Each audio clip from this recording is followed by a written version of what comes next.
السلام علیکم ورحمۃ اللہ وبرکاتہ۔ بسم اللہ الرحمن الرحیم، نحمده ونصلی علی رسولہ الکریم۔ دعوت ام سلیم رضی اللہ عنہا، دعوت ام سلیم لأبی طلحہ رضی اللہ عنہما الی الاسلام حین خطبها ودخولہ فی الاسلام۔ اخرج احمد عن انس رضی اللہ عنہ ان ابا طلحہ رضی اللہ عنہ خطب ام سلیم رضی اللہ عنہا یعنی قبل ان يسلم فقالت یا ابا طلحہ الست تعلم ان الہک الذی تعبد نبت من الارض؟ قال بلى۔ قالت فلا تستحی تعبد شجرة ان اسلمت فانی لا اريد منك صداقا غیرہ۔ قال حتى انظر في امری فذهب ثم جاء فقال اشهد ان لا اله الا الله وان محمد رسول الله۔ فقالت يا انس زوج ابا طلحة فزوجها، واخرجه ايضا ابن سعد بمعناه الى آخر الحدیث۔ قابل احترام بھائیوں، دوستوں اور بزرگوں، سلسلہ وار ہمارا مضمون توحید، رسالت، آخرت۔ پہلے یہ بات ذہن میں رکھو کہ 2 عشرے جو ہے اس رمضان المبارک کے گزر گئے، اب 1 عشرہ باقی ہے۔ رحمت کا عشرہ کا وہ گزر گیا، کہ مغفرت کا عشرہ کہ وہ بھی روانہ ہو گیا۔ اب جو ہے جہنم سے آزادی کا عشرہ ہے، اور تھوڑے دنوں کے بعد انشاءاللہ یہ بھی ختم ہو جائے گا۔ پھر قیامت تک جو ہے یہ رمضان تو واپس نہیں آئے گا، دوسرا رمضان آئے گا۔ جو دن گیا تو قیامت تک وہ دن واپس نہیں آتا، وہ دوسرا دن آتا ہے، وہ دوسری تاریخ ہوتی ہے۔ ہمارے یہاں تاریخ یہ ہوتی ہے کہ تاریخ وہی الٹ پھیر ہوتی رہتی ہے، لیکن اللہ کے یہاں وہ دن واپس نہیں آتا، وہ دن تو گیا وہ گیا۔ اسی طریقے پر یہ رمضان جو گیا وہ گیا، اب قیامت تک جو آئے گا وہ دوسرے رمضان آئیں گے، یہ ذہن میں رکھنا۔ اس لیے جو بھی اچھا ہمارے یہاں تو 27 شب تک یہاں پروگرام چلتے ہیں عام طور سے، اور پھر 27 کے بعد جو ہے آدمی اپنی عید کی تیاری میں لگتا ہے۔ حالانکہ ہونا تو یہ چاہیے کہ 27، 28، 29 جتنے دن ہیں، جتنی راتیں ہیں، ان راتوں میں آدمی کو مسلسل عبادت میں لگنا چاہیے۔ آخری راتوں میں تو اور زیادہ عبادت میں لگنا چاہیے جاتے دنوں میں، لیکن ماحول جو بنا ہوا ہے اسی ماحول سے امت چلتی ہے۔ اب میں یہ عرض کرنا چاہ رہا ہوں کہ توحید، رسالت، آخرت، ایمانیات، عبادات، اخلاقیات، معاشرت، معاملات۔ ایمانیات پر میں نے کل کچھ بیان کیا، فرشتوں پر میں نے بیان کیا، فرشتوں کا نظام اللہ کا سمجھایا۔ بیت معمور ہے اوپر، فرشتے اس کا طواف کرتے ہیں، روزانہ 70,000 فرشتے طواف کرتے ہیں۔ حدیث شریف میں آتا ہے جس نے 1 مرتبہ طواف کر لیا اب قیامت تک اس کی باری نہیں آئے گی۔ اب بتاؤ کتنے فرشتے ہوں گے کہ جس نے 1 مرتبہ طواف کر لیا اب اس کی چھٹی، کیونکہ قیامت تک اس کی باری نہیں آئے گی۔ دوسرے جو 70,000 آئیں گے وہ دوسری کھیپ ہوگی، تیسرے دن تیسری کھیپ، تمہاری چھٹی ہوگی۔ اب بتاؤ اللہ کے فرشتے کتنے زیادہ ہوں گے، کہاں کہاں پھیلے ہوئے ہوں گے۔ تو صحابہ کرام رضوان اللہ علیہم اجمعین پر محنت کر کے حضور صلی اللہ علیہ وسلم نے یہ مایا تیار کی تھی اندر والی، اس لیے وہ کسی سے ڈرتے نہیں تھے، وہ کسی سے گھبراتے نہیں تھے۔ اچھا، کسی سے گھبرانے کا مطلب یہ نہیں ہے ارے آجا میں تو مجھے مارتا ہے کہ نہیں مارتا میں دیکھوں، یہ اس کو یہ دادا گیری کو گھبرانے کا نہیں کہتے۔ اصل تو اللہ کا تعلق، اپنا اللہ سے تعلق اتنا اچھا ہونا چاہیے، اتنا اچھا ہونا چاہیے کہ آدمی کے دل کے اندر کسی کا خوف سوائے اللہ کے نہ ہو۔ اللہ بھئی میرا اللہ کیا کہہ رہا ہے، اسی لیے دعا مانگو کہ اللہ مجھے ہر وہ کام کرنے کی توفیق دے جو تجھے خوش کرے، اور ہر اس کام سے بچنے کی توفیق دے جو تجھے ناراض کرے۔ زندگی کو غفلت میں مت گزارو۔ عبداللہ ابن حذافہ سہمی تھے، حضرت عمر رضی اللہ تعالیٰ عنہ نے وہ جماعت بھیجی رومیوں کی طرف۔ میں ایمان پر ایک قصہ سناتا ہوں کہ ایمان کے کتنے مضبوط تھے۔ اتنا ایمان کا سیکھنا ہر مسلمان عاقل بالغ مرد عورت پر فرض عین ہے، جو ایمان اس مسلمان کو حلال پر کھڑا کرے اور جو ایمان اس مسلمان کو حرام سے روکے، وہ ایمان روکے گا۔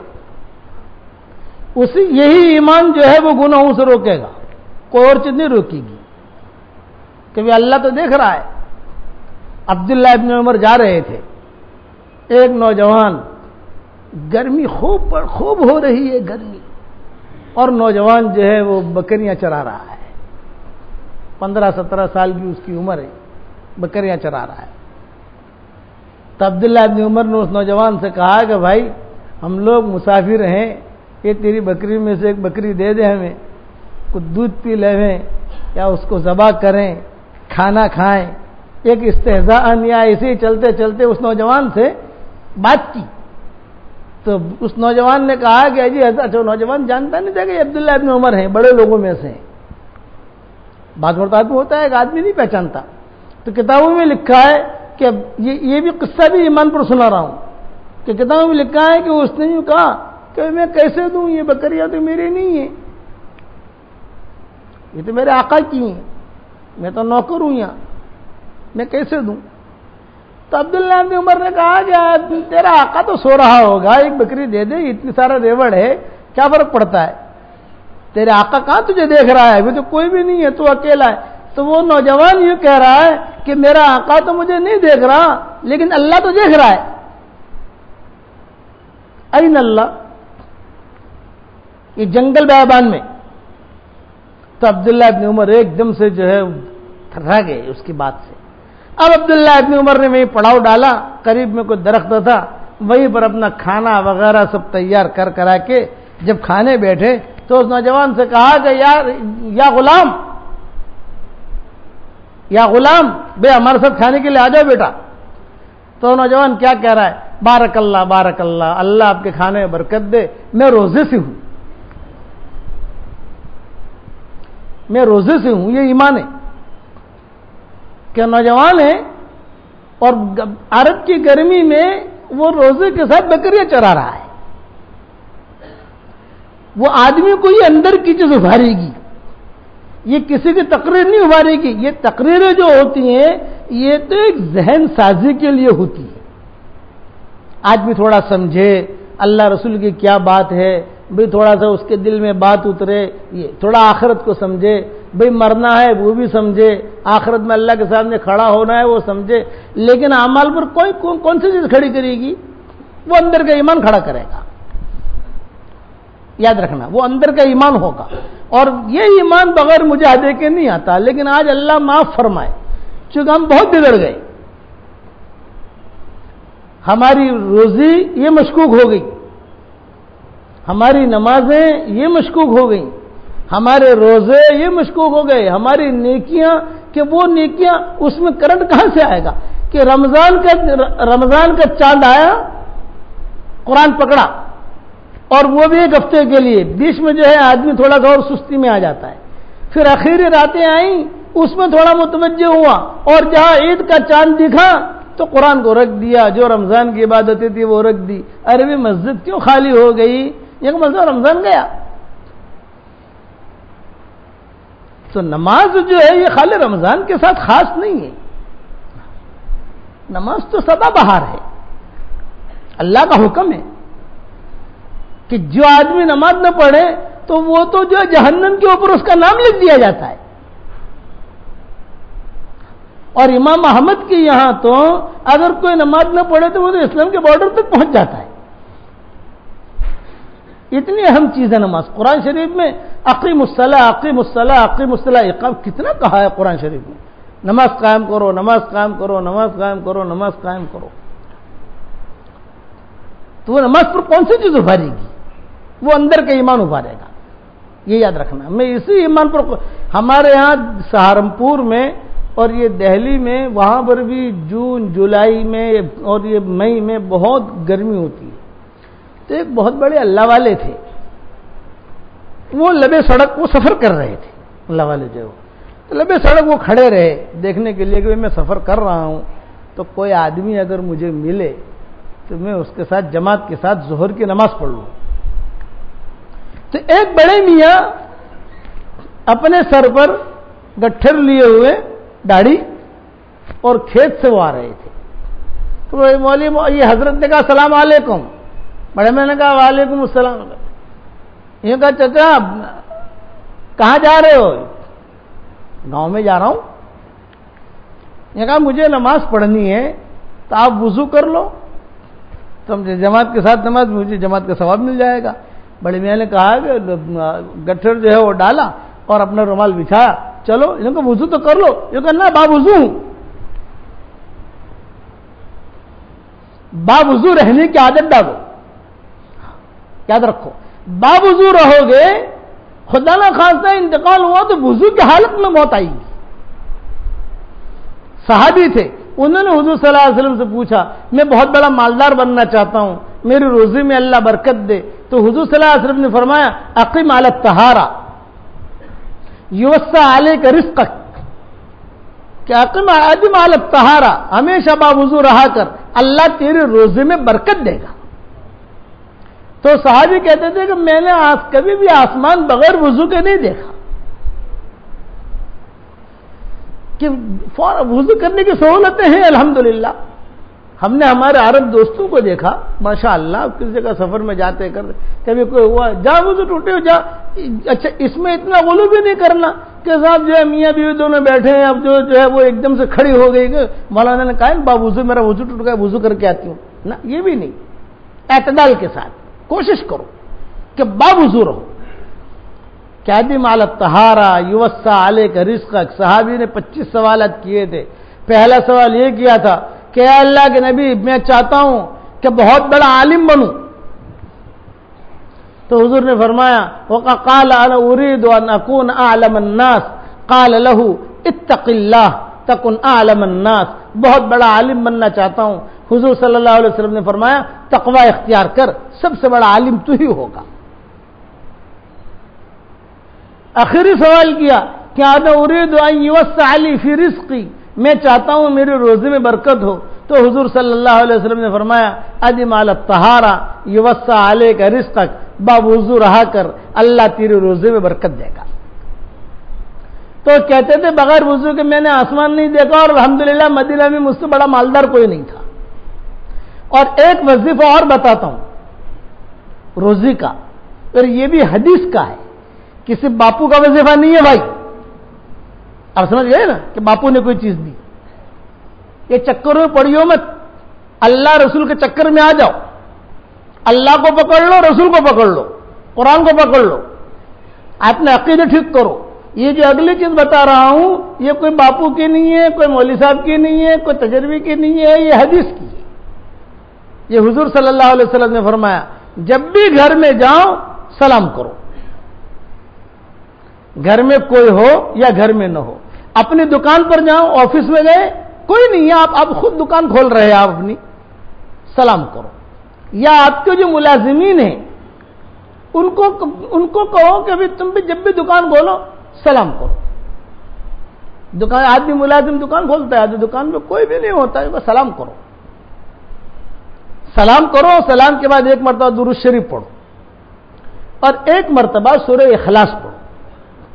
بس یہ کتنا آسان نسخہ ہے, یہ حدیث شریف میں آتا ہے. حضور صلی اللہ علیہ وسلم نے فرمایا ایک بڑے میاں آئے تھے حضور صلی اللہ علیہ وسلم کے پاس, یہ کہا میری اولاد بہت ہے, میری روزی میں کمی ہے. تو حضور نے فرمایا جب بھی تم گھر میں جاؤ تو سلام کرو اور ایک مرتبہ درود شریف پڑھو اور ایک مرتبہ سورہ اخلاص پڑھو.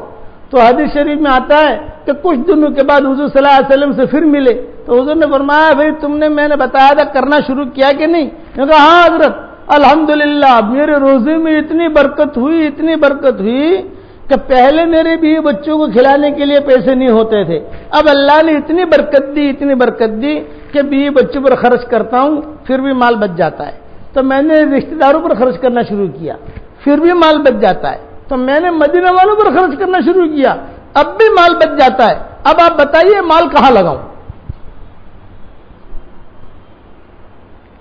یقین، وہ یقین کے ساتھ کرتے تھے، ٹرائی کے لیے نہیں، چلو مولوی صاحب نے کہا تھا ٹرائی تو کر لو بھائی۔ اللہ نبی کی بات ٹرائی کے لیے نہیں ہوتی، اللہ نبی کی بات یقین کے ساتھ ہوتی ہے۔ جو یقین کے راہ پہ چل پڑے انہیں منزلوں نے پناہ دی، جنہیں وسوسوں نے ڈرا دیا وہ قدم قدم پر بہک گئے، وہ قدم قدم پر دھوکے کھائے گا۔ اور آج ایمان کی کمزوری ہے، اسی لیے میں نے اپنی کتاب میں ایک شعر لکھا ہے کہ عاشقوں کو شباب نے مارا، فاسقوں کو شراب نے مارا، عالموں کو کتاب نے مارا، اور ہم جو بچے رہے تھے اب تک منشیوں کو حساب نے مارا۔ یہ جو منشی لکھتے ہیں وہ حساب نے مارا ان کو۔ عاشق جو ہے عاشقوں کو شباب نے مارا، اس امت کے جو عاشق ہیں ان کو شباب کے اندر بہہ گئے، فاسقوں کو شراب نے مارا، عالموں کو کتاب نے مارا، منشیوں کو حساب نے مارا، اور ہم جو بچے رہے اب تک ہمیں روٹی کباب نے مارا۔ کہ روٹی کباب کے چکر میں اپنا ایمان کھویا، کہ روٹی کباب کے چکر میں، کہ اس کو اللہ پر بھروسہ نہیں ہے، اللہ پر بھروسہ نہیں ہے اس لیے حمل بھی گرائے گا۔ اور قرآن میں اللہ تعالیٰ کہہ رہے ہیں کہ لا تقتلوا اولادکم من خشیۃ املاق نحن نرزقهم وإياکم ان قتلهم کان خطأ کبیرا۔ وہ چالاک کیا کرے گا کہ حمل نہ ٹھہرے۔ اور کیوں حمل نہ ٹھہرے؟ کہہ رہے مولوی صاحب مہنگواری بہت ہے۔ ارے وہ تو اس کے مقدر کا لے کے آئے گا، وہ تو اس کے مقدر کا لے کے آئے گا، یاد رکھنا کہ وہ تو اس کے وہ ایمان کی کمزوری ہر جگہ لڑے گی، یاد رکھنا۔ اور جو ایمان پر یقین، اللہ کی بات پر یقین کرے گا تو وہ آدمی وہ چلتا رہے گا، وہ کسی سے ڈرے گا نہیں، کسی سے گھبرائے گا نہیں، وہ کسی کا آگے پیچھے ہوگا، وہ اللہ کی احکامات پر چلے گا کہ اللہ کا حکم کیا ہے۔ کہ مولوی صاحب ذرا کوئی ایسی چیز بتا دو کہ مولوی صاحب ایک بچہ پیدا ہوا 5 سال کے بعد ہو، لو یہ جو ہے اللہ کیا 5 سال کے بعد کیوں؟ وہ مولوی صاحب یہ ہے کہ تھوڑا بڑا ہو جاوے نا، آج کل حضور کیا کرتے، تھوڑا بڑا ہو جاوے، تربیت ہو جائے، اس کی تربیت تو کیا کرے گا، اس کو روزی تو کیا دے گا، وہ تو اللہ دے گا۔ آپ میری بات سمجھ میں آ رہی نہیں آ رہی؟ یہ یاد رکھنا کہ اسی طریقے سے چالاکیاں کرنا، ان چالاکیوں سے اللہ چالاکیوں میں نہیں آتے۔ وَإِذَا الْمَوْءُودَةُ سُئِلَتْ ہے نا قرآن شریف میں کہ وَإِذَا الْمَوْءُودَةُ سُئِلَتْ، زندہ گاڑی ہوئی لڑکیوں کو جو ہے حشر کے میدان میں پوچھا جائے گا۔ کہ جیسے عرب جو تھے وہ لڑکیوں کو زندہ گاڑ دیتے تھے، آج کل ایک تو ہے کہ لڑکی پیدا ہوتا آدمی کا جو ہے چلے گا ارے لڑکی پیدا ہوئی، آدمی کا رخ جو ہے وہ مڑ جاتا ہے۔ وہ اللہ قرآن میں کہتے ہیں وَإِذَا بُشِّرَ أَحَدُهُم بِالْأُنثىٰ ظَلَّ وَجْهُهُ مُسْوَدًّا وَهُوَ كَظِيمٌ۔ یعنی اللہ نے کیسی رنگ پکڑی ہے کہ لڑکی پیدا ہو تو ذرا اس کا چہرہ آگے پیچھے ہو جاتا ہے۔ ارے لڑکی تو برکت لے کر آتی ہے بھائی، لڑکی تو جو ہے برکت، اور بیٹیوں والا جو ہے جو بیٹیوں کی تربیت کرے تو اس کی فضیلتیں، بات سمجھ میں آ رہی نہیں آ رہی؟ وہ ایمان کی کمزوری کی وجہ سے ساری باتیں ہو رہی ہیں۔ وہ کسی مولوی صاحب کا فتویٰ لینے بھی نہیں جائے گا کہ صاحب میں سب یہ ہے میں کیا کروں کیا نہ کروں نا۔ وہ کیا اگر کوئی مال بھی مل گیا، اگر کوئی بلڈر ہے کھود رہا ہے اور کوئی خزانہ مل گیا تو وہ چپکے سے رکھ لے گا ھذا من فضل ربی، وہ اندر کا بگڑا ہوا، اندر کا چور جو ہوتا ہے وہ اللہ سے دور رہتا ہے۔ تو اللہ تعالیٰ سے چپکے معاملہ کرو کہ اللہ میں نے زندگی تو بہت ضائع کی، اللہ کو میں کیا حساب دوں گا، اللہ کے سامنے کیا کھڑا رہوں گا۔ نمازوں کی پابندی کرو، نمازوں کو پامال مت کرو، نمازوں کی پابندی کرو، نمازوں کو پامال مت کرو۔ یاد رکھنا اگر نمازوں کو پامال کیا تو سب سے پہلا عذاب یہ آئے گا کہ اللہ روزے میں سے برکت کو ہٹا دے گا. اور نمازیں پڑھی اللہ روزے میں برکت دے گا. وعدہ ہے کہ اللہ روزے میں من عامل صالحن جو ہے صالحن میں سب آتا ہے. تو میں ایمان پر قصہ سنا رہا تھا عبداللہ ابن حذافہ سہمی کا. یہ حضرت عمر نے یہ عبداللہ ابن حذافہ سہمی کا لشکر بھیجا تھا ان کے زمانے میں. وہاں جا کر انہوں نے رومیوں کو ان لوگوں کو دعوت دی ایمان کی, نماز یعنی ایمان میں داخل ہونے کی جو ترتیب تھی اس دور کی. وہ بادشاہ نے ان سے یہ کہا کہ دیکھو بھائی ہم تمہاری بات نہیں مانیں گے تو تم کیا کرو گے؟ تو انہوں نے کہا اللہ نے ہمیں بھیجا ہے. ایک جملہ کہتے تھے اللہ ابتعثنا لنخرج العباد من عبادت العباد الى عبادت رب العباد ومن ضيق الدنيا الى سعتها ومن جور الاديان الى عدل الاسلام. کہ بھی ہم کو تو اللہ نے بھیجا ہے, ہم تو اللہ کی بات کرنے آئے, تو نہیں مانے گا تو وہ ہمیں جزیہ دے, نہیں تو ہم جو قتال کریں گے. جو اس دور کی ترتیب تھی. تو وہ غصے میں آئے بادشاہ, اچھا تم عرب کے لوگ, اچھا یہ عرب جو تھے یہ مکہ مدینہ کے لوگ جو ہیں یہ بالکل بہت کمزور شمار ہوتے تھے. کافی مدت تک ان کے یہاں کوئی پیسہ نہیں, غربت. یہ تو ہم نے ہماری آنکھوں سے دیکھی ہے ان کی غربت عربوں کی, کہ ہم بھی جب شروع میں جاتے تھے تو مطاف کے اندر کنکر ہوتے تھے, کنکر. لائٹیں ہوتی تھی تو وہ لائٹیں بھی بجھ جاتی تھی کہ یہ ملتزم جو ہے, یہ ملتزم کے اوپر کبھی لالٹین وغیرہ جو ہے یہ لگی رہتی تھی. اور بہت ہی غربت کا ان کا دور تھا یہ عربوں کا. یہ عرب جو بدو ہیں, بدو, وہ عرب بدو وہیں کھڑے رہتے تھے حاجیوں کے انتظار میں. حاجی آویں تو حاجی جو ہے اگر یہ تربوز کھاوے نا, تربوز, تو تربوز کھا کے پھینکے تو جو لال حصہ تھوڑا سا بچ جائے تو یہ عرب لوگ اٹھا لیں اور کھاویں اس کو. کوئی بھی حاجی آوے تو حاجیوں کی خدمت میں کھڑے ہو جاویں تاکہ یہ حاجی کچھ ہدیہ دے. جب بسیں چلیں جدہ سے تو یہ عرب لوگ جو ہے وہ اندر آ جاتے تھے, کہتے تھے کہ رفیق ہدیہ, رفیق ہدیہ, رفیق ہدیہ, رفیق ہدیہ, رفیق ہمیں کچھ ہدیہ دو, ہمیں کچھ ہدیہ دو. بہت غربت تھی ان کی. تو یہ عربوں پر کوئی حکومت کرنا بھی پسند نہیں کرتا تھا کہ عربوں پر حکومت کرنے کیوں, کیا حکومت کریں, ان کے پاس کچھ ہے ہی نہیں, کیا حکومت کریں عربوں پر. پھر اللہ تعالیٰ نے جو ہے اس خطے کو چمکایا, اللہ نے مال دیا. تو پہلے یہ عرب جب اچھا یہ رومی, ایران, فارس, شام, یہ بڑی کالونیاں شمار ہوتی تھی اس دور میں. جیسے ہمارے دور میں روس, امریکہ, یورپ, آسٹریلیا یہ کالونی ہے. کبھی یہ لوگ جو ہے ان کے پاس ٹیکنالوجی ہے یہ.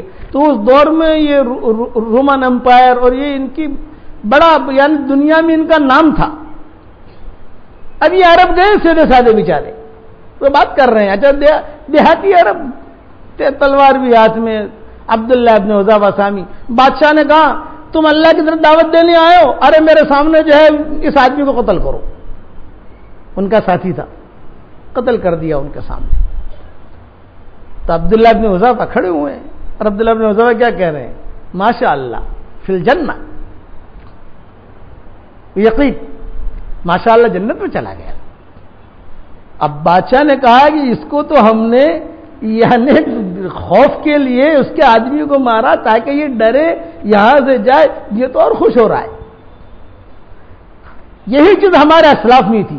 یہ مولانا محمود الحسن صاحب اور یہ حضرت مدنی اور ان کے جو بڑے تھے دادا رحمۃ اللہ علیہ قصہ سناتے تھے کہ وہاں انگریز جج تھا. وہ انگریز جج کے سامنے سارے حضرات کھڑے ہوئے تھے.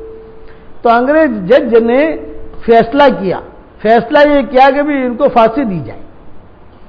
اچھا انہوں نے سنا بھی. اب وہ وہی کھڑے کھڑے ایک دوسرے سے گلے مل رہے ہیں, مبارک مبارک, ماشاء اللہ ماشاء اللہ. تو انگریز جج یہ سمجھا کہ یہ شاید کچھ سمجھے نہیں ہے, میرا فیصلہ الٹا سمجھیں. یہ تو خوشیاں منا رہے, ماشاء اللہ مبارک مبارک. وہی کورٹ میں یہ ہمارے اسلاف تھے جن کے پیچھے ہم چل رہے ہیں, یہ لوگ تھے, وہ مبارکبادی دے رہے, مبارک مبارک.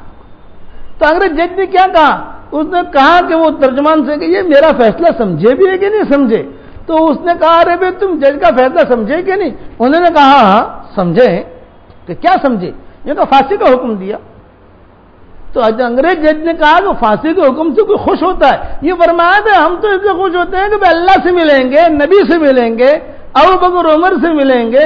تو جج نے اسی وقت کہا کہ اب میں فیصلہ بدلتا ہوں کہ ان کو پھانسی مت دو،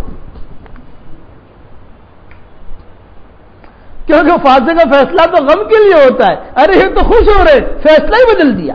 تو وہ سارے کے سارے رونے لگے، ارے آئیے اب یہ شہادت چلی گئی ہماری. جو یقین کی راہ پہ چل پڑے انہیں منزلوں نے پناہ دی، جنہیں وسوسوں نے ڈرا دیا وہ قدم قدم پر بہک گئے. یہی معاملہ تھا عبداللہ ابن حذیفہ سامی کا.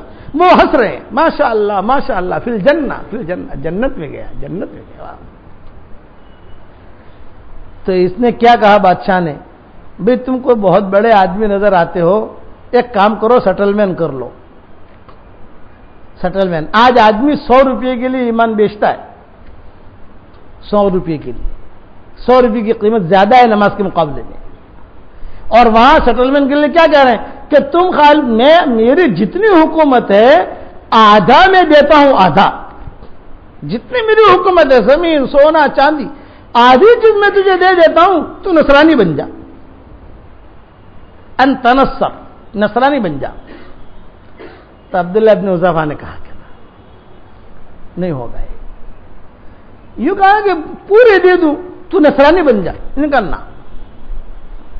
پھر عبداللہ ابن حذیفہ صاحب نے ایک جملہ کہا کہ تو مجھے حکومت دے رہا ہے پوری کی پوری، میں اسلام چھوڑ دوں، اب میرے پل جھپکنے کے برابر، پل جھپکتی ہے نا، اتنے برابر بھی اگر تو مجھے کہے کہ اسلام چھوڑ دے میں حکومت دے دوں گا، بعد میں اسلام میں داخل ہو جانا، پھر بھی میں تیار نہیں. یہ ایمان تھا. بادشاہ نے کہا اگر تم نہیں مانتے ہو تو میں تمہیں جو ہے جلا دوں گا. کوئی بات نہیں، اللہ کا حکم نہیں جلا سکتا، میں جل سکتا ہوں. جیسے ابراہیم علیہ السلام نے کہا تھا میں جل سکتا ہوں، اللہ کا حکم نہیں جلا سکتا. روایتوں میں یہ ہے کہ بادشاہ نے کھڑا کیا ان کو اور سامنے بڑی دیر آگ جلائی اور اس کے اندر گرم گرم تیل، بہت گرم گرم. اور عبداللہ اچھا بادشاہ بیٹھا ہوا ہے کرسی پر، اور کہا کہ جاؤ اسے جو ہے ڈالو.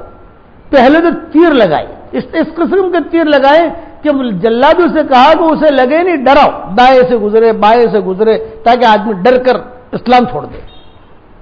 عبداللہ ابن حذیفہ کھڑے رہے، کلمہ پڑھتے رہے، باوضو تھے. یہ کہہ رہے تھے میں باوضو ہوں. باوضو رہنے کی عادت ڈالو گے انشاءاللہ تو کبھی بھی موت آئے گی انشاءاللہ تو وضو کی حالت میں آئے گی. بیوی سے حلال بستر پر تم رہے، اب جو ہے وضو کر کے پھر لیٹو. اگر وضو کرنے کی ہمت نہیں ہوتی، کبھی کبھار آدمی میں سستی، کاہلی، کسل یہ آتا ہے، کوئی بات نہیں، آپ تیمم کر لو، دیوار ہے اس سے تیمم کر لو، یہ بھی وضو کی شکل میں ہو جائے گا. اب میری بات سمجھے کہ نہیں؟ باوضو رہنے کی عادت ڈالو. یہ باوضو تھے عبداللہ ابن حذیفہ سے، ڈرے نہیں. اب وہ تیل کے اندر کا اچھا تیل میں ڈالو. اب فوجی انہیں تیل میں جب ڈالنے کے لیے لے جانے لگے تو عبداللہ ابن حذیفہ صاحب رونے لگے، آنکھوں میں سے آنسو. یہ فوجی میں سمجھے کہ نرم پڑ گیا ہے آدمی، یہ آدمی نرم پڑ گیا ہے، شاید بات مانے گا. واپس لائے. حضرت یہ رو رہے ہیں، بادشاہ سے کہہ رہے ہیں کہ بادشاہ سلامت، یہ رو رہے ہیں، پوچھ لو. یہ کہا آپ کو سمجھ میں آئی میری بات، اسلام چھوڑ دے؟ فرمان نہ میں اپنے بات پر جمع ہوا ہوں. داعی جو ہوتا ہے اور ایمان والا جو ہوتا ہے وہ کبھی بھی اپنی بات سے ہٹے گا نہیں. منافق جو ہوگا وہ دائیں بائیں ہو جائے گا، مذبذبی. اب کتابوں میں یہ لکھا ہے کہ نہ میں تو آپ مجھے ڈال دو. تو روئے کیوں؟ یہ کہ میں میرے مرنے کی وجہ سے نہیں رویا، میں تو اس وجہ سے رویا ہوں کہ میری ایک جان ہے جو اللہ کے لیے میں دے رہا ہوں. کاش میرے بدن میں جتنے بال ہیں ان بالوں کے برابر اللہ مجھے جانے دیتا اور ساری روحوں کو، ساری جانوں کو اللہ کے نام پر میں قربان کرتا. یہ جواب دیا. بادشاہ جو ہے وہ ہکا بکا رہ گیا کہ کیا کہہ رہا ہے، کہ میری تمنا یہ تھی. بادشاہ نے کہا کہ اچھا چلو میں تمہیں چھوڑ دیتا ہوں، مدینہ واپس بھیج دیتا ہوں، بس خالی ایک کام کرو، میری پیشانی کو بوسا دو. بادشاہ نے ان سے کہا میری پیشانی کو بوسا دو. تو انہوں نے کہا تیری پیشانی کو میں بوسا دوں گا، لیکن ایک شرط پر. شرط یہ ہے کہ جتنے میرے ساتھی تو نے جیل میں ڈالے ہیں سب کو چھوڑ. اس نے کہا نہیں چھوڑوں گا. انہوں نے کہا تیری پیشانی کو بوسا بھی نہیں دیتا. سب ساتھیوں کو چھوڑ، جیل سے نکال، ہم سب کو بھیج مدینہ تو تیری پیشانی کو بوسا دیتا ہوں، ورنہ نہیں. بادشاہ نے کہا بھی نکالو سب کو. نکالا، انہوں نے اس کی پیشانی کو بوسا دیا اور یہ مدینہ منورہ پہنچے تو حضرت عمر نے کارگزاری سنی. جب حضرت عمر نے کارگزاری سنی تو انہوں نے جب یہ پیشانی پر بوسا دینے کا قصہ آیا نا، پیشانی پر بوسا کہ پیشانی بوسا، حضرت عمر نے کہا پیشانی پر بوسا دیا نہیں دیا؟ یہ کہا دے کر آئے. فرمایا تو اٹھو سارا مجمع اس کی پیشانی کو چومو. سارے مجمع سے حضرت عمر نے کہا کہ عبداللہ ابن حذیفہ سامی کی پیشانی کو چومو کہ یہ آدمی کتنا ایمان والا ہے. یاد رکھنا، جو یقین کی راہ پہ چل پڑے، نمازوں کی پابندی کرو، قرآن شریف کی تلاوت کرو، اللہ تعالیٰ سے بار بار کہو کہ اللہ مجھ سے چوک ہو گئی، معافی مانگو، گھبراؤ مت، اللہ کے سامنے جو ہے بس تواضع کے ساتھ رہو گے انشاءاللہ. اب سلسلہ وار اپنا وہی مضمون جنت والا. جنت کی تھوڑی سیر کر لے بھائی. کہاں تک پہنچے تھے؟ عورتوں کی دعوت تو ہوئی نہیں تھی، برابر دعوت اللہ نے کی. کس کی ہم لوگوں کی، مردوں کی. اللہ تعالیٰ جس کرم سے ہمیں یہاں اللہ نے جمع کیا ہے اسی کرم سے اللہ ہم سب کو جنت الفردوس میں، نبی کے پڑوس میں، ہماری قیامت تک کے آنے والی نسلوں کے ساتھ اللہ ہم سب کو جمع کرے. اصل وہ ہے. دنیا کی زندگی تو بھائی ختم ہو جائے گی، بڑے بڑے آئے بڑے بڑے گئے. اب جب یہ اللہ تعالیٰ کا دیدار ہوگا، اللہ سلام کریں گے. اللہ تعالیٰ مضمون سمجھ میں آئے گا، یہاں تک پہنچا تھا. اللہ تعالیٰ کہیں گے السلام علیکم یا اہل الجنہ. ہم اللہ کو جواب میں کہیں گے اللہم انت السلام ومنک السلام تبارکت یا ذا الجلال والاکرام. پھر اللہ تعالیٰ کہیں گے مانگو، کیا مانگتے ہو؟ تو ہر آدمی کہے گا اللہ بک تو خوش ہو جا. اللہ ایک ہی بات کہیں گے میں ناراض ہوتا تو یہاں تھوڑی لاتا تم، میں خوش ہوں. الیوم قد رضیت عنکم فلا اسخط عنکم ابدا. آج میں تم سے خوش ہو گیا، اب کبھی ناراض نہیں ہوں گا.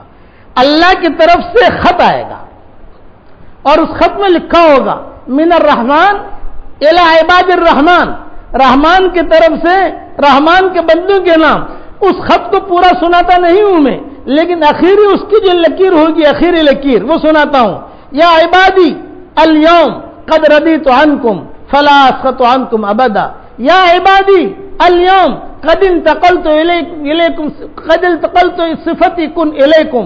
اے میرے بندو آج میں تم سے خوش ہو گیا، اب کبھی تم سے ناراض نہیں ہوں گا. اور آج تمہیں ایک ہدیہ دے رہا ہوں. ایک ہدیہ ملے گا سب کو، اونچا ہدیہ. بتاؤں کہ ہدیہ ملے گا؟ ارے بتاؤں. اللہ کہیں گے آج میں میری صفت کن کو تمہاری طرف منتقل کرتا ہوں. دنیا میں تم جو چاہتے تھے وہ نہیں ہوتا تھا، جنت میں تم جو چاہو گے وہ ہو جائے گا.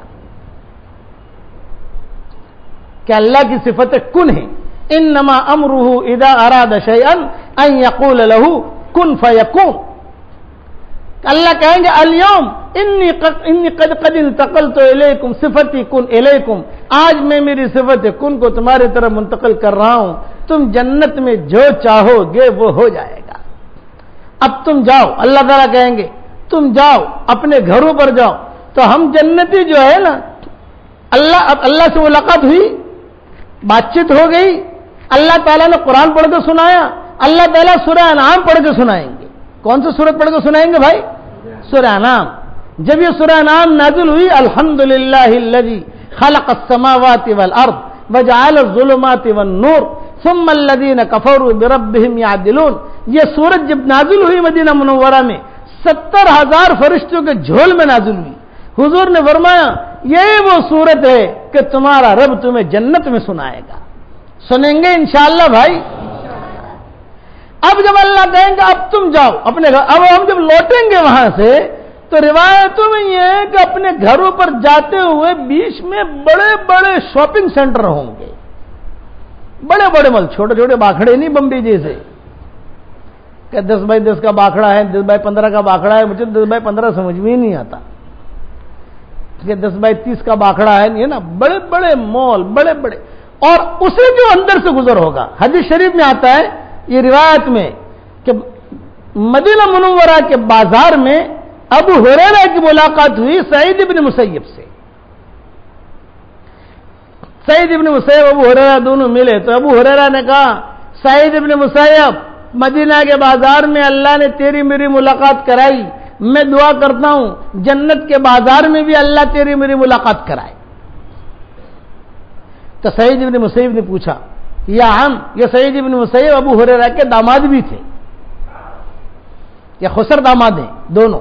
یا ہم حل فی الجنت اسواقا, کیا جنت میں بازار ہوں گے؟ تو ابو ہریرہ نے سعید ابن مسیب کا ہاتھ پکڑا اور ہاتھ پکڑ کے حضور کی قبر پر لائے, اور حضور صلی اللہ علیہ وسلم کی قبر پر لا کر کہا میں نے اس قبر والے سے سنا ہے, اور یہ قبر والا ابھی سن رہا ہے میری بات کو, کہ میں نے سنا ہے کہ ان فی الجنت لاسواقا, جنت میں بڑے بڑے بازار ہوں گے, بڑی بڑی دکان. یہ کہہ کر ابو ہریرہ نے ساری حدیث بیان کی. اب جب جنت کے بازاروں کے اوپر سے تو بڑی بڑی دکانیں, خوبصورت قسم کی تصویریں لگی ہوئی ہیں. ظاہر بات ہے کہ آدمی جب شاپنگ سینٹر سے گزرتا ہے تو دائیں بائیں ذرا دیکھتا ہی ہے, کہہ رہے بھائی یہ بہت اچھی خوبصورت. یہ تو جتنے یہاں عورتوں کا کوئی تذکرہ نہیں ہے, عورتیں تو اپنے گھروں پر ہیں, عورتیں تو اپنے مکانوں اپنے محلوں میں ہیں, اپنے بیڈ روموں میں ہیں. یہاں صرف مردوں کا تذکرہ ہو رہا. جہاں گزرے اور وہاں دیکھا کہ بڑی خوبصورت تصویر. روایتوں میں یہ ہے کہ جنتی کھڑے رہے, اچھا فرشتے بیٹھے ہوں گے ان دکان پر, پوچھیں گے ابھی اس کا کیا بھاؤ؟ فرشتہ کہے گا سبحان اللہ, یعنی اس کا ریٹ ہے سبحان اللہ. اچھا یہ اس کا بھاؤ ہے الحمدللہ, یہ کہ اس کا بھاؤ ہے لا الہ الا اللہ, یہ کہ اس کا بھاؤ ہے اللہ اکبر. تو دنیا میں کلمہ بہت پڑا تھا تو وہیں پر کہے گا سبحان اللہ والحمدللہ ولا الہ الا اللہ واللہ اکبر. فرشتہ کہے گا ساری دکان لے جا, بے لے جا ساری تصویریں. اب آدمی دیکھے گا کہ وہ اتنی کیا اللہ بھائی یہ تصویر بہت اچھی ہے, میرا چہرہ ایسا کر دے, فوراً اس کا چہرہ ایسا ہو جائے گا. اللہ بھائی یہ تصویر بہت اچھی ہے, میری بیگم کا چہرہ ایسا کر دے. اب اس کی بیوی کا چہرہ ایسا ہو گیا. اب یہ ارے بھائی کون موبائل بجا رہا ہے؟ او میرے چاند, یہ مسجد ہے میرے چاند, تو موبائل بند کرو یار, تمہاری مسجد کا موبائل بند کرو, مسجد کا خیال رکھو. اب جو اچھا اتنی دینی بات ہو رہی ہے, لاکھوں آدمی سن رہے, امریکہ میں سن رہے, کینیڈا میں سن رہے, اپنی انگلینڈ میں سن رہے, فرانس میں سن رہے, اور تم مسجد میں موبائل کا بھی اتنا خیال نہیں رکھتے یار. اتنا مجمع خالی نہیں ہے, یہ پتہ نہیں دنیا میں کہاں کہاں لوگ سن رہے. ماشاء اللہ یہ اللہ کا کرم ہے. تو اتنی تو مدد کرو کہ ڈھنگ سے بیٹھو تھوڑی دیر, 1 گھنٹہ تو بات ہوتی ہے. اب حدیث شریف میں آتا ہے کہ جہاں وہ دل میں کہے گا کہ اے اللہ میرا چہرہ کر دے ایسا, میری بیوی کا کر دے ایسا, تمنا پوری ہو گئی, صفت کن منتقل ہو گئی تھی اور تمنا پوری ہو گئی. تمنا جہاں پوری ہوئی, پورے ہوتی جو ہے وہ ایک عرب مجھے ملا وہاں کیلیفورنیا میں. انہوں نے کہا مول صاحب ایک سوال کرتا ہوں, تھوڑا سا برا مت ماننا.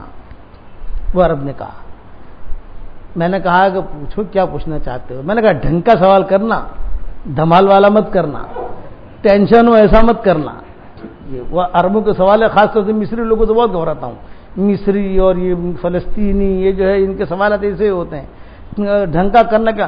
مول صاحب وہ اصل یہ ہے کہ وہ مجھے سگریٹ کی بہت عادت ہے, جنت میں سگریٹ ملے گی کہ نہیں ملے گی, یہ اس نے پوچھا. مطلب سگریٹ کی بہت عادت ہے تو وہاں ملے گی کہ نہیں ملے گی. آپ نے کہا نا صفت کن منتقل ہوگی, تو جو چاہوں گا. میں نے کہا کہ جو خراب چیزیں ہیں اس کی خواہش ہی وہاں نہیں ہوگی, سگریٹ کی خواہش ہی وہاں نہیں ہوگی. ایسی چیزوں کی خواہش ہوگی جو اچھی چیز ہوگی, غلط چیزوں کی خواہش وہاں نہیں ہوگی, کہ اس کی خواہش اللہ تعالیٰ اس کو بھلا ہی دے گا اسے. میں نے کہا وہاں, اور میں نے کہا تو دنیا میں بھی چھوڑ دے بھائی, کیوں دنیا میں پیچھے پڑا ہے. جتنے بھی ہمارے نوجوان سگریٹ پیتے ہیں نا, میں یہ کہتا ہوں کہ مسلمان جو ہے اگر ٹی وی دیکھنا چھوڑ دے اور مسلمان سگریٹ چھوڑ دے تو ان کی فیکٹریاں بند ہو جائیں. یہ تو ہم چلا رہے ہیں ان کی فیکٹریاں. کہ مسلمان اگر یہ ٹھان لے کہ ہمیں نہ ٹی وی دیکھنا، ہمیں سگریٹ بھی نہیں دیکھنی، ہمیں شراب بھی نہیں پینی، ہمیں، تو آٹومیٹک ان کے کاروبار جو ان کے حرام جو چیزیں وہ نیچے آ جائیں گی. تو اب دل میں تمنا تھی میرا چہرہ ایسا، میری بیوی کا ایسا، دھیان سے سننا، اب جا رہا ہے گھر پر، اب دل میں اب ایک خیال ہے اس مرد مومن کا، بیوی کو جا کر چھیڑوں گا. کیا چھیڑوں گا؟ بھئی اللہ نے ہمارا کتنا اکرام کیا، ہم کو میدان میں بلایا، اللہ کو دیکھا ہم نے. اے عورتوں، تم نے اللہ کو نہیں دیکھا، ہم نے اللہ کو دیکھا، اللہ نے ہماری دعوت کی. یہی چیز جتنے جنتی ہوں گے یہی خیال لے کر اپنے گھر پر، اور بیوی کو جاتے ہی چھیڑوں گا. اور کیا کہوں گا؟ ارے اللہ نے ہمارا کتنا اکرام کیا، مردوں کا کتنا درجہ اونچا ہے. دیکھو گیا اور اپنے دروازے پر جہاں پہنچا، کتابوں میں یہ لکھا ہے کہ جب آدمی جنتی جنت کے اپنے محل کے دروازے پر پہنچے گا تو اسے گھنٹی بنٹی مارنے کی کوئی ضرورت نہیں. جہاں اس نے پاؤں رکھا، پاؤں رکھتے ہی پوری جنت کے اندر اس کی موسیقی بجے گی. گھر والے سمجھ جائیں گے کہ غریب شوہر آیا ہے، صرف اس کے پاؤں رکھتے ہی. اور غلام اور فرشتے آئیں گے یا آئیں گے، وہ موسیقی نہیں بجے گی. اس آدمی کا اللہ اتنا اکرام کریں گے. جہاں اس نے پاؤں رکھا، پاؤں رکھتے ہی پوری جنت جو ہے وہ گونج اٹھے گی، یہاں تک کہ وہ خود بیوی آ کر دروازہ کھولے گی، حور آ کر دروازہ نہیں کھولے گی. کہ حور آ کر دروازہ کھولے، یہ کرنا، وہ خود بیوی آ کر. اب بیوی نے دروازہ کھولا تو ظاہری بات ہے کہ صاحب وہ دل میں خیال لے کر گیا ہے، تو اللہ نے ملاقات کرتے ہی السلام علیکم، وعلیکم السلام یہ کراتے. ارے اللہ نے تو ہمارا بہت اکرام کیا. یہ ترم خان کہہ رہے ہیں کیا کر، ارے اللہ نے تو ہمارا بہت اکرام کیا. تو بیوی کیا کہے گی؟ ماشاء اللہ ماشاء اللہ ماشاء اللہ. کیا اکرام کیا آپ کا؟ یہ کہا اللہ کا دیدار ہوا، اللہ نے ہماری دعوت کی. تو بیوی کیا کہے گی؟ ماشاء اللہ ماشاء اللہ. اور اللہ کو دیکھا، اللہ نے ہم کو سلام کیا، اور اللہ نے یہ، اور اللہ. تو بیوی ایک ہی جواب کرے ماشاء اللہ ماشاء اللہ. تو یہ چٹکے لے گا، خالی ماشاء اللہ بولتے ہیں، کچھ اور بھی تو اگل، کچھ اور بھی تو بول. تو وہ کہے گی کہ میں کیا کہوں، تم جو ہے اپنی تعریف کے پل باندھ رہے ہو. بھئی تم مردوں کو اللہ نے اپنا چہرہ دکھانے کے لیے میدان میں بلایا، اور ہم دیندار عورتوں کا اللہ نے اتنا اکرام کیا کہ اللہ تعالیٰ خود چل کر ہمارے پاس آئے اور کہا میں تمہارا اللہ ہوں، میری بندیوں مجھے دیکھ لو. تجلی کا جملہ آتا ہے. اب تجلی کریں گے دیندار عورتوں پر، کہیں گے انا ربکم الاعلی، کہ میں تمہارا اللہ ہوں. تو بتاؤ تمہارا اکرام زیادہ ہوا کہ ہمارا اکرام زیادہ ہوا؟ کہ تم کو تو دکھانے کے لیے وہاں بلایا اور ہمارے پاس خود چل کر آئے اور ایک جملہ کہا انا ربکم الاعلی، میں تمہارا اللہ ہوں، تم مجھے دیکھ لو.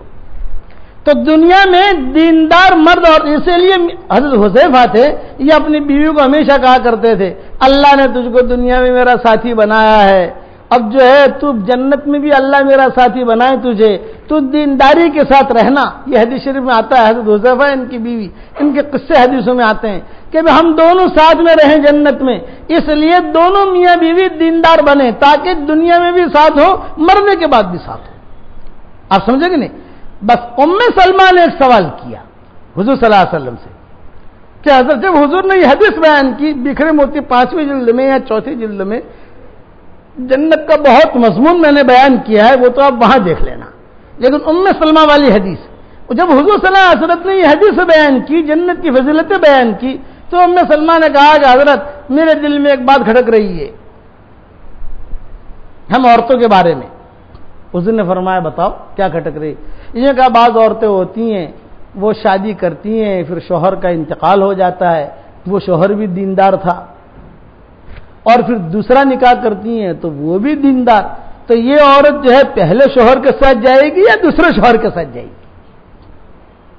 یہ سوال ام سلمہ نے کیا، چونکہ ان کے ساتھ بھی ایسا ہی ہوا تھا کہ ابو سلمہ کے ساتھ نکاح ہوا تھا، ان کا انتقال ہو گیا، پھر دوسرا نکاح حضور صلی اللہ علیہ وسلم کے ساتھ ہوا. تو ام سلمہ نے سوال کیا کہ حضرت میرے دل میں یہ کھٹک رہی ہے کہ ابھی جب دیندار بیوی جو ہے وہ شوہر کو ملے گی تو ظاہری بات ہے کہ دونوں شوہر دیندار ہے، تو وہ کہاں جائے گی؟ پہلے کے ساتھ جائے گی یا دوسرے کے ساتھ؟ تو حضور صلی اللہ علیہ وسلم نے جواب دیا یا ام سلمہ اختر منہما احسنہما خلقا، ان دونوں میں سے جس کے اخلاق اچھے ہوں تو اس کو اختیار کر لینا۔ ام سلمہ نے کہا پھر تو میں آپ کو اختیار کروں گی۔ یہ حضور نے جواب دیا اختر احسنہما خلقا، کہ دونوں میں جو زیادہ اخلاق والا ہو اس کو اختیار کرنا۔ بس میں تو یہ کہتا ہوں کہ جس کرم سے اللہ نے یہاں جمع کیا جنت الفردوس میں اللہ ہم سب کو جمع کر دے۔ اچھا، یہ دنیا کی دیندار عورتیں 70,000 گنا زیادہ خوبصورتی ان کو حوروں کے مقابلے میں دی جائے گی۔ کتنے ہزار گنا زیادہ بھائی؟ 70,000۔ کوئی اگر آپ سے کہے کہ یہ حدیث کہاں ہے تو کہنا مسند احمد ابن حنبل میں ہے۔ کیا کہو گے؟ ہاں۔ اور اگر کوئی بہت زیادہ پڑھا لکھا کہے تو وہ مولوی صاحب کی کتاب پڑھ لو تو سب مل جائے گا اس میں، بات بکھرے موتی میں سارے حوالے لکھ دیے ہیں میں نے، ٹھیک ہے۔ 70,000 گنا زیادہ خوبصورتی۔ بس اب خالی ایک مسئلہ جنت میں آئے گا، یہ جو دنیا کی دیندار عورتیں ہیں اور حوریں، تو حوریں کہیں گے یار ہم تو جو ہے کبھی ہمیں حیض نہیں، کبھی نفاس نہیں، کبھی بالوں میں جوئیں نہیں، منہ میں بدبو نہیں، بغل میں بدبو نہیں، بدن میں خوشبو، مشک عنبر سے ہم بنی ہوئی ہیں، عود سے بنی ہوئی ہیں، یہ دنیا سے آئی اور دنیا سے آتی ان کا بھاؤ بہت بڑھ گیا صاحب، کہ دیکھیں یہ دنیا سے آئی ان کا بھاؤ کتنا بڑھ گیا کہ صاحب ان کی خوبصورتی بڑھا دی ان کا، تو وہ تھوڑی ٹھن ٹھن ہوتی رہے گی۔ عورتوں کے ٹھن ٹھن تم سمجھتے ہو نا، وہ تو ہوتی ہے، وہ تھوڑی ٹھن ٹھن ٹھن ٹھن وہ ہو رہی ہے، اور اللہ تعالیٰ کے دربار میں پھر بات پہنچے گی جب ٹھن ٹھن تھوڑی لڑائی نہیں ہوگی۔ دیکھو لڑائی نہیں ہے، کہتے ہیں کہ جنت کے اندر جدال نہیں، تخاصم نہیں، مارا ماری نہیں، ایک دوسرے کو حسد نہیں، یہ نہیں، اخواننا علی سرورہم متقابلین، بھائی بھائی ہوں گے، آمنے سامنے بیٹھے ہوں گے، جیسے ریل کی سیٹیں ہوتی ہیں آمنے سامنے، بس والی سیٹیں نہیں، فلائٹ والے سیٹیں نہیں، ریل میں آدمی متقابلین کہتے ہیں آمنے سامنے بیٹھیں گے۔ جنتی کے دل میں جو بات آئے گی، کتابوں میں یہ لکھا ہے جنتی بیٹھا ہوا ہے اور اپنی کرسی پر بیٹھا ہوا ہے، اس کے دل میں یہ بات آئی کہ اوہو ایک میرا دوست تھا یار دنیا میں، آج اس سے ملنا ہے مجھے، میرا ایک دوست تھا دنیا میں، بس اس کے جی میں بات آئی اور یہ اس کی کرسی جو ہے وہ اڑنے لگی۔ جہاں اس کے دل میں خیال آیا کہ مجھے اس سے ملنا ہے تو اس کے دل میں بھی خیال آئے گا کہ مجھے ملنا ہے تو اس کی کرسی پہ اڑنے لگے گی، فضا میں دونوں بات کریں گے، فضا میں معلق۔ کوئی فلائٹ آپ نے ہوائی جہاز جیسے دیکھا کہ فضا میں جو ہے ٹھہر گیا ہو، کہ وہ تو یا تو منزل پر پہنچے گا یا نیچے اترے گا، اور اگر فضا میں ٹھہر گیا تو گیا۔ وہاں یہ کہ فضا کے اندر دونوں کو دونوں باتیں کرے گا، وہ اللہ دل میں ڈالے گا وہ تجھے یاد کر رہا ہے، وہ تجھے یاد کر رہا ہے، دونوں کو دونوں کرسی، ان کے نہ پائلٹ کی ضرورت، نہ ایئرپورٹ کی ضرورت، نہ جو پیٹرول کی ضرورت، اور نہ کسی کی ضرورت، نہ کچھ بھی نہیں، جہاں دل میں خیال آیا اور فوراً جو ہے وہاں فضا کے اندر بات کریں گے۔ اب خالی ایک مسئلہ بتا دوں کہ یہ دیندار عورتیں اور یہ حوریں آپس میں تھوڑی سی ہڑتال، اسٹرائک، ہلکے انداز میں، دیندار عورتیں کہیں گی ہم افضل اور یہ حوریں کہیں گی ہم افضل، معاملہ پہنچے گا اللہ کے دربار میں تو اللہ تعالیٰ جو ہے، اچھا ایک طرف دیندار عورتیں کھڑی ہیں، ایک طرف یہ حوریں کھڑی ہیں، تو اللہ تعالیٰ سب سے پہلے پوچھیں گے حوروں سے ماذا سبب فضلکن، تمہارے افضل ہونے کی کیا وجہ؟ تو وہ حوریں کہیں گی اللہ پاک ہمیں حیض نہیں، ہمیں نفاس نہیں، ہمارے ناک منہ میں بدبو نہیں، ہمارے بالوں میں بدبو نہیں، جنت میں ہم رہی ہیں، کسی کے پیٹ سے نکلی نہیں، تیرے امر کن سے پیدا ہوئی ہیں، آدھا بدن ہمارا عنبر کا ہے، آدھا بدن مشک کا ہے، کچھ حصہ عود کا ہے، اور ہم جب یہ اپنی کہانی کہنی شروع کریں گی، اپنی تعریفیں، تو دیندار عورتیں کہیں گے اللہ پاک یعنی اپنی بات، تو اللہ کہیں گے مہلن ٹھہر جاؤ ابھی نہیں، پہلے ان کو سن لینے دو، اور بتاؤ، وہ سارا کے سارا کہہ چکیں گی۔ اللہ تعالیٰ کہیں گے حل بقی عندکن شیئا، تمہارے پاس کوئی چیز رہی؟ یہ کہا نہ کوئی بھی چیز نہیں۔ اب اللہ تعالیٰ دیندار عورتوں کو کہیں گے ماذا سبب فضلکن، تمہارے افضل ہونے کی کیا وجہ؟ دیندار عورتیں کہیں گی اللہ پاک ہم نے نمازیں پڑھی ہیں، انہوں نے ایک سجدہ بھی نہیں کیا، ہم نے روزے رکھے ہیں، ان کو کیا پتا روزے رکھنے میں کیا تکلیف ہوتی ہے، اور گرمی کے روزے میں کیا تکلیف ہوتی ہے ان کو کیا پتا، اللہ پاک ہم نے حج عمرے کیے، ان حوروں کو کیا پتا کہ حج عمرے میں کیا کتنا خرچہ کتنا مجاہدہ ہوتا ہے. ہم نے بچے جنے، ان حوروں کو کیا پتا بچے جننے میں کتنی تکلیف ہوتی ہے. ہم نے شوہروں کے نخرے برداشت کیے، ان کو کیا پتا کہ شوہروں کے کتنے نخرے ہوتے ہیں، کہ شوہروں کے کتنے نخرے ہوتے ہیں، ان حوروں کو کیا پتا. اللہ پاک ہم نے تو ٹھنڈے ٹھنڈے پانی سے وضو کیا، ٹھنڈے. یہ روایت میں ماں عائشہ کی یہ حدیث ہے. ماں عائشہ کا کہتی تھی کہ بس اللہ تعالیٰ سنتے جائیں گے، یہ دیندار عورتیں کہیں گے ہم نے نمازیں پڑھی ہیں، ہم نے روزے رکھے ہیں، لأجل صیامہن ولأجل قیامہن ولأجل حجہن ولأجل دینہن، کہ ہم نے یہ کیا، ہم نے یہ کیا.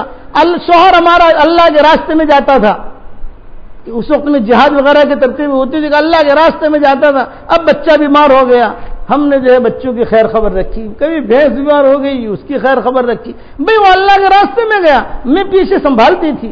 اللہ پاک تو اللہ تعالیٰ کہیں گے اور وہ کہیں گے اللہ پاک اتنا ہے ہمارے پاس کہ ہم نے نمازیں پڑھی ہیں، انہوں نے نمازیں نہیں پڑھی. ہم نے روزے رکھے ہیں، انہوں نے روزے نہیں رکھے. ہم نے تہجدیں پڑھی ہیں، یہ تہجد کیا جانے، یہ سردی گرمی کیا جانے. بھئی جنت کے اندر سردی گرمی کیا جانے، وہ ہوریں کیا جانے سردی کسے کہتے ہیں، گرمی کیا کہتے ہیں. ہم نے بچے جنے ہیں، بچے جننے میں کتنی تکلیف ہوتی ہے، ان حوروں کو کیا پتا. اللہ تعالیٰ کہیں گے اللہ کا مطلب ہے سن لو، یہ اعلان ہو رہا ہے. اللہ سن لو، دنیا کی دیندار عورتیں جو ہیں یہ افضل ہیں.